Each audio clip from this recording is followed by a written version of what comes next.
Welcome. In front of me is a Motorola One Action, and today I'll show you how to go through the setup process of the device.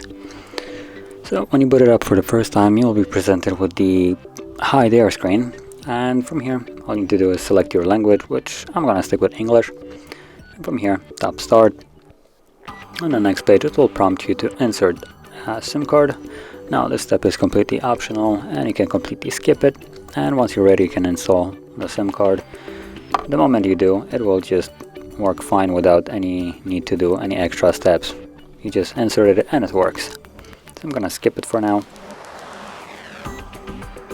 Then you have the option to connect to Wi-Fi, and if you don't have any network near you, you can also skip this. By skipping it, you'll also skip out the ability to log into your Google account, but only throughout the setup. Once the setup is complete and you connect to some kind of Wi-Fi through settings, you can also log into your Google account through settings as well. It just won't be provided in any order as it is throughout the setup.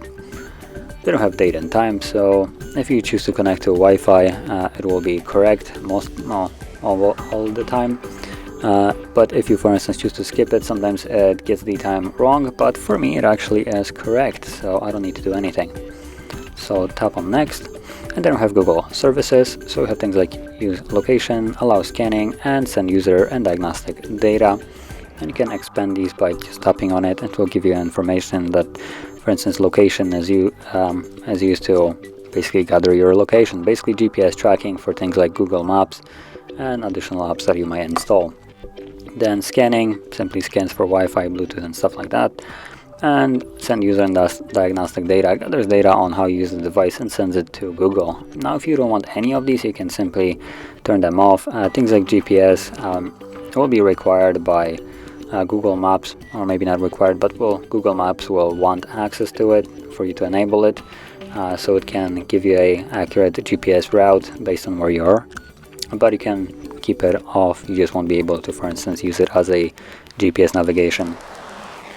From there, tap on More and Accept, and then we have option to set up a lock screen. Now if you don't want one, you can simply skip it. If you want to set it up, but for instance not the PIN, which is by default, you can tap on other options, and you have option between pattern, PIN, and password. So I'm going to set up a pattern, for instance. Draw the pattern, next, redraw the same pattern, confirm, and there we go. Now I have set a pattern. Unlock with your fingerprint. Again, this is optional. You have a fingerprint sensor on the back of the device. You can set it up by simply just tapping on it and setting it up, or you can skip it if you don't want it.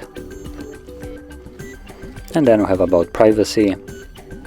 So you can tap right here to get a better overview of what you're agreeing to, but at the end of the day, you need to tap on Accept and Continue. Let's stay in touch, personalize your experience, be the first to know, be heard, and get exclusive access. So this is just some kind of like experimental stuff. Now you can sign up for them by providing your email right here, or just tap on Next and completely disregard it. And once you do, you'll be on the home screen with the device fully set up. And if you found this video helpful, don't forget to like, subscribe, and thanks for watching.